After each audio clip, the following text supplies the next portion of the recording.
Hello, ladies and gentlemen, how you all doing? This is Conover. And I'm Rangru. Hello, hello, hello. And folks, we're already getting into this match right here. So this is the Herr Roberts Super League, and this is the beautiful, beautiful map of Odon. And Rang, you're going to tell us who's duking it out real quick. Who do we have? On left hand side in blue, we have players. 3rd Canadian Infantry Division. Right hand side in red, we have Jarl Conrad as a 352nd Infantry Division. Oh, that was actually much quicker than I expected. Well, we probably could, expound a little bit further than that. So tell us about this matchup. I mean, 352nd, of course. Yep. These are the Foot Sloggers. 3rd Canadian, of course. These guys have a tiny bit of mechanized to them. Yeah. What's going to go on here? I know, judging by previous 3rd Canadian player EC, maybe like a bit of ROSP and Stag Counter A spam. Uh-huh. 352nd, probably just going to take it slow, easy, Ostroop and Grenadiers, AT guns, set up, big mortars, is really classic infantry division nonsense. But it's going to be definitely an interesting matchup as we got the town and middle, and the Canadians have barely sent anything into the town and middle, just 2 guys and a flamethrower. It's a pretty scary squad nonetheless. Excuse me. And actually, we have some more guys moving in from the southern side, including Oh, okay, there we go. some extra infantry. Looks like the officer's probably going to go in, and my guess is, the flamethrowers are actually going to... Wait, what? They've just dropping smoke. Constantly. Yeah, it's a lot of bloody smoke. I can sort of understand that. At the same time, I cannot. I think he's just buying time so his rest of the infantry chaps, like his stormtroops, can get in. And those stormtroops are gonna do pretty well in that engagement, especially with all the smoke. Well, the terrifying thing here is that while this MG42 would have been amazing otherwise, being up close and personal against a flamethrower is, as you might expect, kind of a rather... Well, Yeah. it ain't bueno. Yeah, and in that church building, like, I believe you can actually shoot over the other buildings from the church. So that would have been a really cool position to hold. I think you're right. And we can see already that Jarl Conrad's troops have just been pelted out of there. It's completely slaughtered.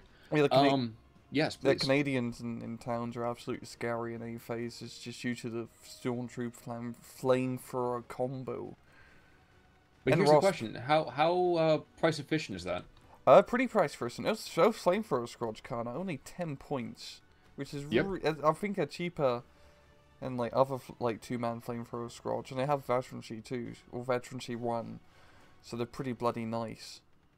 Yep. So you smack an officer on top of that, it's even more terrifying. Looks like this Wasp going to get in here too. We have a P3 coming on in though. So the question is, oh, never mind. Wasp goes down. Oh yeah. But this Pack 30 is probably not long for this world either. Yeah, he's not looking too good in the middle of an open field. He's being stood up by Bren guns, so he has a lot of time to right his rule. Well, look at it this way. If you find yourself alone, running, you're being shot at in green fields with the sun in your face, don't worry. You're in Elysium and you're already dead. Meanwhile, to the north, not a whole lot going on. Osttroop having a wet noodle contest with a 2-star rifle. Down to the south, no one's just doing anything.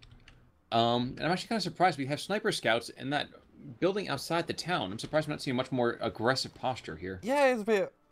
Yeah, I think he just probably forgot about his sniper scouts back here, because now he's been pretty useful as your troop and are taking a peek, but it's definitely a defensive position for the sniper scout. You can't do much scouting from behind your lines. No, they can't. Now, one thing I never really thought about, usually we kind of attack the idea, 5248 by the way, we kind of attack the idea of a Panzer kind of going into a town unsupported, mostly because it gets, grenaded or picked off very, very quick. How do you feel about Befehlas going on in? At least at that point, you would guarantee that even if they're falling back, they would not get capped, would they? If it's still a leader unit, it gets capped. It just stops the other guys around it. But that's the thing. I'm kind of wondering about how using, and maybe a bit more precise, having a failure unit, but at the same time using that to kind of sweep in some extra material. Like just using it instead of instead of getting like a command leader, you just use a Befehler tank. Yeah, to also give fire support. Exactly. I probably could have phrased that a lot better. It's the end of a very long day for me here. I don't know about you. But yeah, that does work. I think against Canadians, it's not as risky bringing a tank into town or other armored vehicles, because they don't really get many Piats. That's a blessing for them too. Yeah, no. Yeah, I got bloody Piats as well. Good luck with that. And there's all like AT grenades or whatnot, really. One thing about Canadian infantry is they really do like good infantry AT compared to other divisions. But it seems like Jarl Conrad, he's pretty comfortable just not going into the town at the moment, and he's just getting some reinforcements Up north, just some AT guns and a SPW-204. Yes, Yeah. but on top of that, too, you got to be very careful of the fact that there's a 25 pounder as well as that Ram 2, Mm-hmm. and more infantry abounds. Um, Not for nothing, but I think Jarl Conrad is gotta really start stringing together a true offensive.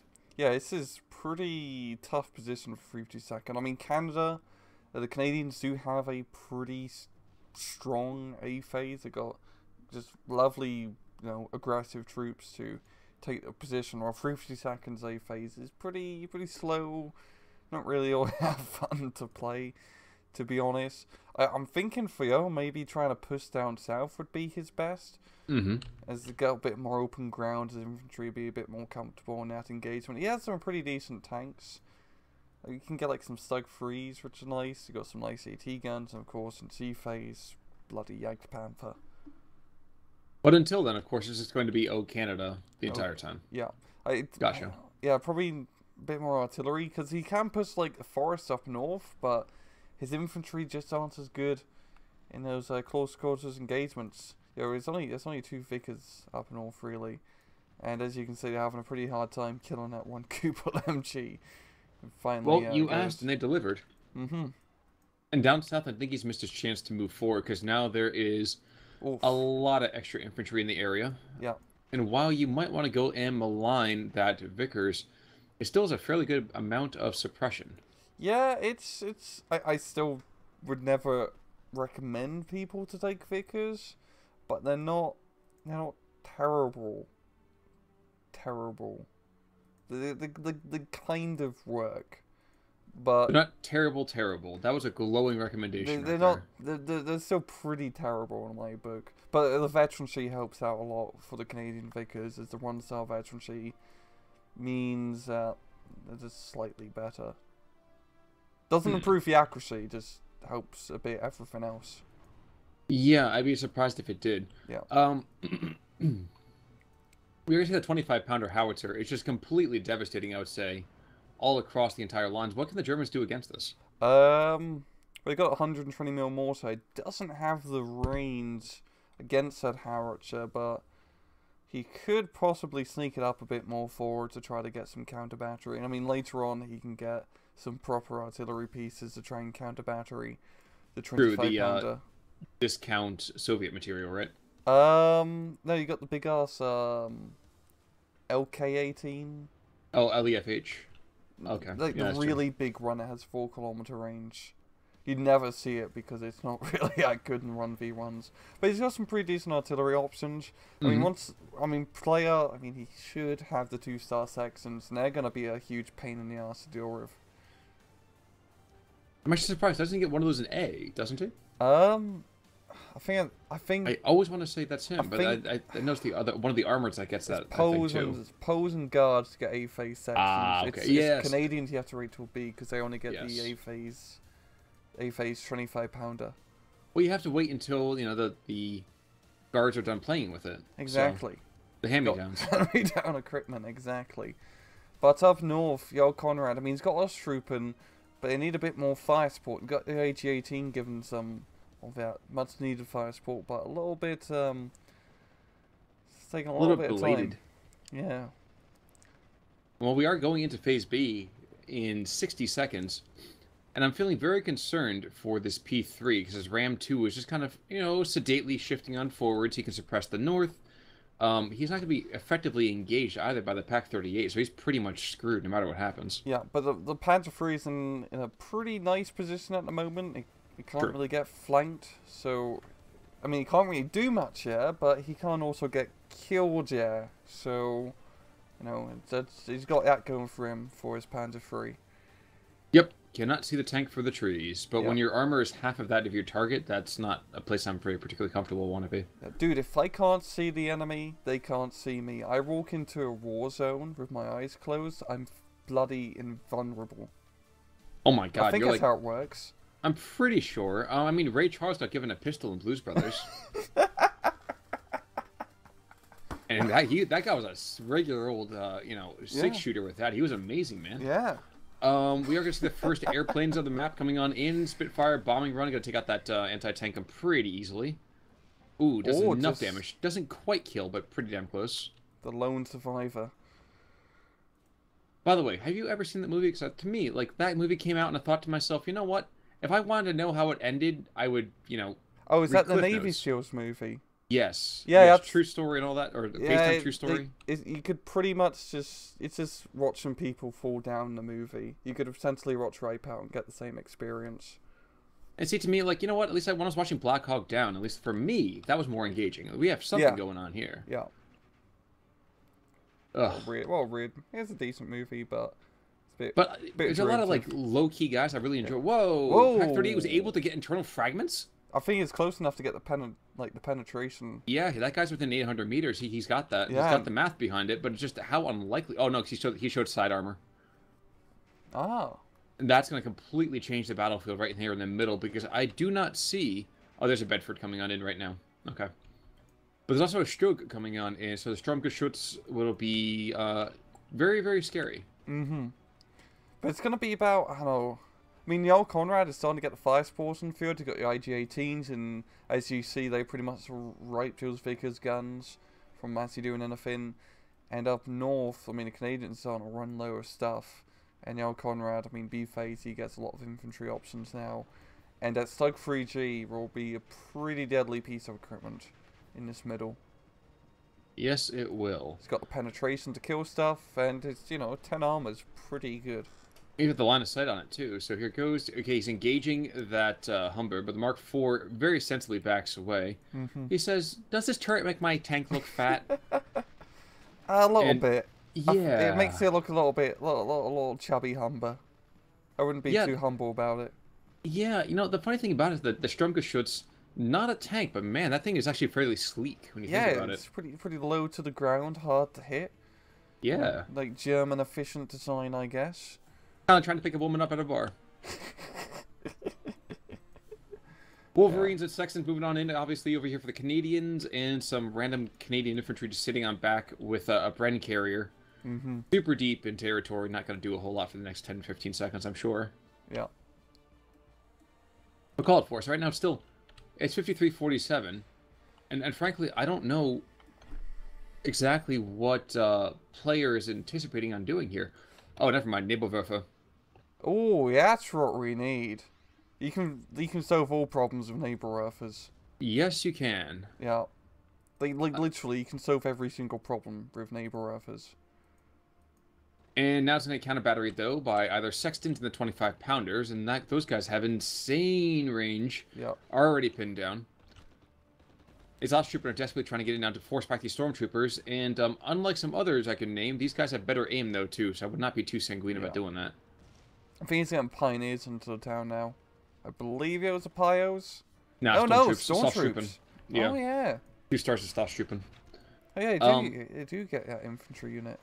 Now, the problem with that, though, is that we still have these flamethrowers here, and those guys are, well, let's just say there'll be a very warm reception for them as they come into the town. Yeah, fortunately, that one flamethrower dude only has, like, four ammunition left, which is really one shot. So it's not too bad, at least. But still, that flamethrower guy's definitely got his money's worth. I mean, think about it, it's bloody 10 points. If you just kill like 3 or 4 guys in a Panzer Grenadier squad, you essentially paid yourself off. That's all you need. All you need is one shot, one opportunity. Yeah, and you can definitely do have a flamethrower. I mean, you got your 5 minutes of fame with a flamethrower. Yes, you do. Yeah. Flak 36 starts to engage now. There's a Spitfire to the north, but it's not going to do anything. I mean, geez, this is... Yo, it does miss. Wow, that was a very strange position there. Yeah. I think he's trying to hit the IG-18, but the flak gun managed to, wonky his aim. That's not even how you bloody say that sentence. Wonky his aim. Wonky his. Pretty sure people go to prison for that sometimes. I think they do, but cause him to miss his shot, I think, is the proper pronunciation. One thing I will tell you is that Focke-Wulf's going to go down. Yeah, he's fucking done for. And he's howled his last time. Oh. Oh, wow. Or is he going to wolf it out? Oh, no, there we go. No. Nope, the lone wolf is riding a wolf pack of 0 at this point. Yeah. We got the Panzer III and the Ram going at it. But, yeah. You had to say something, didn't you? Yeah. I just had to, Khan. I just had to. But Stug 3, he can come around and Well, he's maybe close get the enough now kill. over here, though, because the Ram 2 could just pound his Yeah. little armored keister flat. And with the Wolverine here, too, the Stroke is definitely going to be fighting an uphill battle. Yeah, but Stug's in a nice position, its current position, because he has a good line on the road to stop any reinforcements coming in, but he's just going to be getting right in close with that Stug. And the Ram, I know he's not facing the complete right way, but we'll see who'll get first shot off if they do decide to get closer. Well, you know the stabilizers. Ram doesn't have stabilizers. I know. Believe. I really do.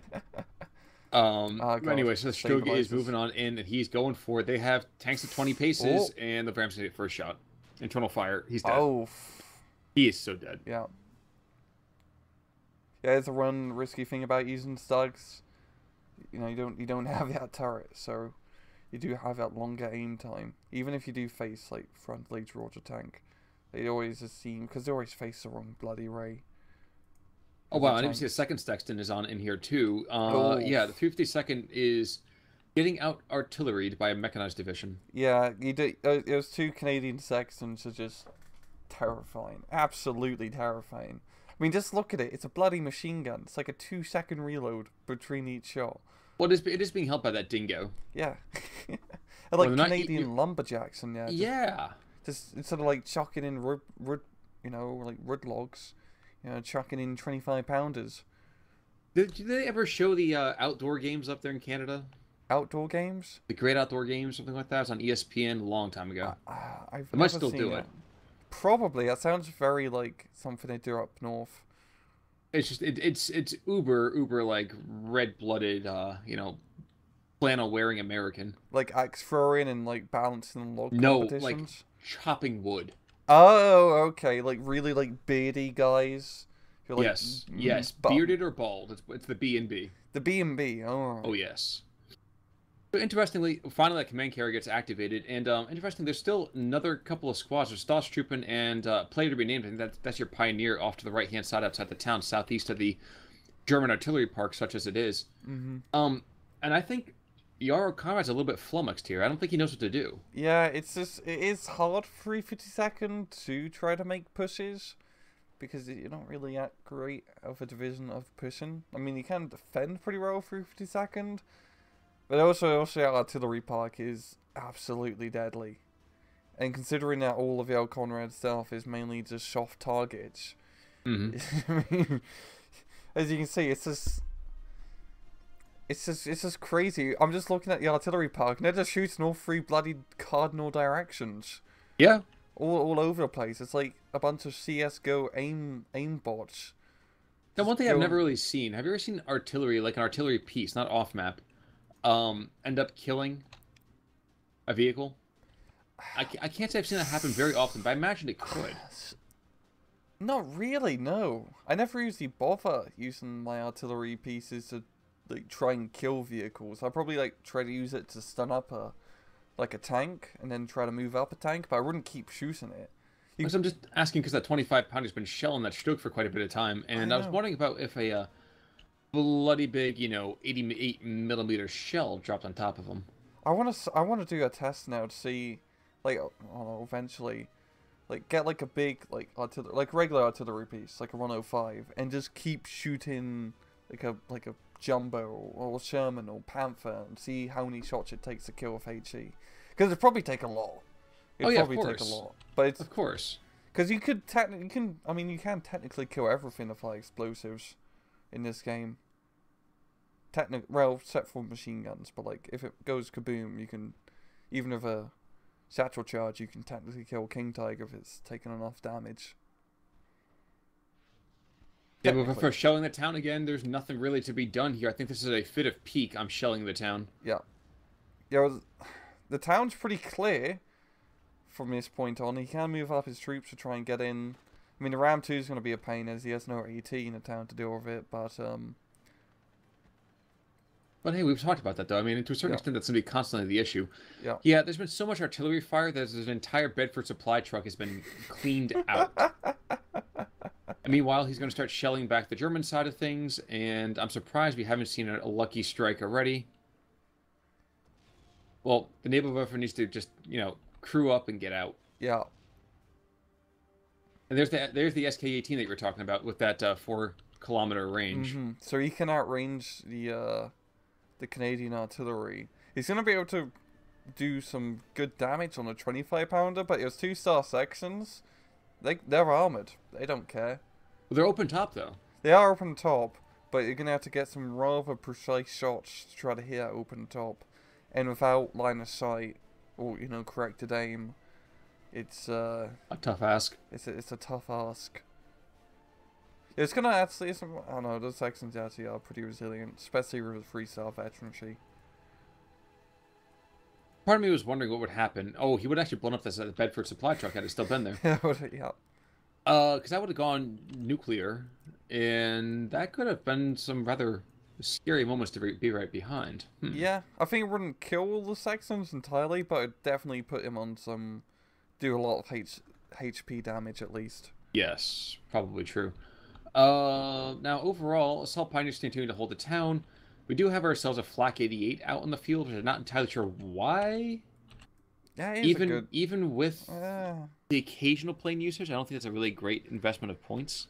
Especially, yeah, it does seem a bit weird. Almost as weird as having the entire division say, "Oh yes, we're an infantry division," and having all of this freaking armor support. And again, we have these 2 squads of infantry just sitting outside in these wannabe half tracks. Excuse me, the German deuce and a halves. Northeast of these Panzer tracks, and so much of I feel like Jarl Conrad's equipment hasn't gotten even used. Yeah, it's. Ooh. There were some moments in that match where Yo definitely could have made a push, like up north when he finally got those IG-18s out.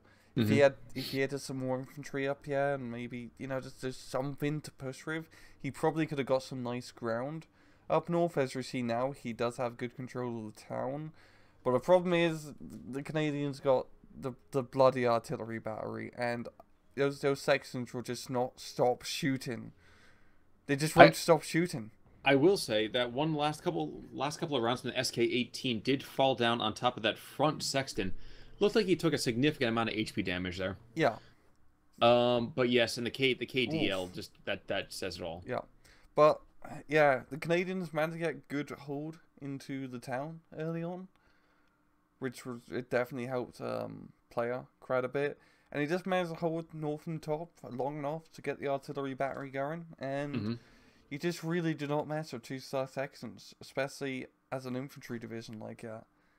I mean, I think maybe if he, I don't know, got more neighbor earthers and try to place them in really ballsy positions to try to counter battery at close range, he maybe could have done something. But yeah, it's just tough to deal with those sections. They're a very pain in the ass unit to deal with. I have a better idea than everything else. Don't pick the 352nd. That's also a pretty good idea as well. They're not really that great of a division. Especially on the one-on-one, but we've talked that part to death. Yeah. All right, so with that in mind, I think we have Moro Super League on Thursday, isn't that right? Yes, we do. All right, so folks, come back on Thursday, see some more Super League. Hopefully, no more of the Pegasus. But we'll find out together, won't we? Indeed, we shall. Indeed. Until then, I'm Con Ulrich. I'm Rangru. Take it easy.